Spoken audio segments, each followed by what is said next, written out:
In order for you to jump into the flow of your prospect and make an introduction that elicits that emotional response of comfort, you're going to have to first off understand you have to do three things right off the bat at the beginning, okay? You have to listen to them, you have to ask questions, and generally speaking, you have to say as little as possible.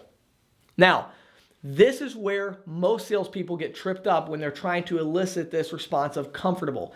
And when I talk to you about the next one about respect, you'll understand that most salespeople get stuck right in the middle in a spot where they get no respect and they do not generate any comfort from the prospect. And so as a result of that, they don't make very many sales, okay? So let's talk about each of these things you have to do. So let's talk about the general idea of saying as little as possible. You have to understand that when you walk into a business, if you are trying to elicit a response of comfort from them in this sales situation, you don't know anything about their day.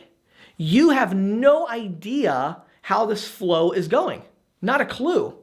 And so when you walk into a business, if you're trying to get comfort and you're trying to make them comfortable with you, then you're going to have to listen. You're going to have to say as little as possible because you need to hear them talking, right? And you say, well, what am I trying to get them to talk about? Anything.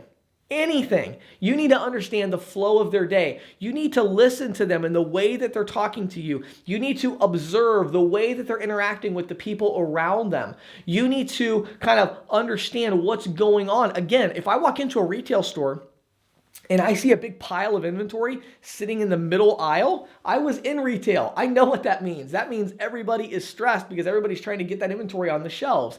And that means that the business owner has something that really needs to get done. Now, that doesn't mean I'm not going to introduce myself. That doesn't mean I'm going to walk out. But it means that I'm going to jump into that flow of that business owner's day, and I'm going to understand that this business owner has something really important to do, and I'm going to bring that up and say, oh, hey, how you guys doing today? Wow, looks like you just got a big inventory batch come in there.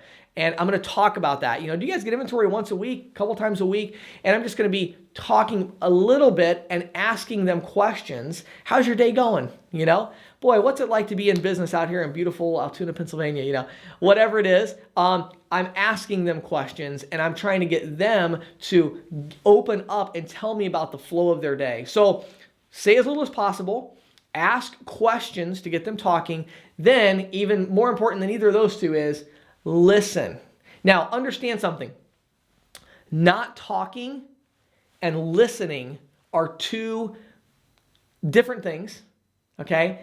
Just because words are not coming out of your mouth does not mean that you are actively listening to the person in front of you. We've all had situations like this, I'm sure, with our family and friends where they're talking to us, but our mind is elsewhere, and they're like, are you listening to me? It's like, well, I'm not saying anything. Well, that doesn't matter. Are you listening to me? You have to listen to the prospect. So say as little as possible, okay? Ask them questions so they open up to you, and then listen to what they're saying and think about their day. Think about their workers. Think about their business. Get into their world, because if you want them to feel comfortable with you, you're going to have to jump into their world as part of your introduction.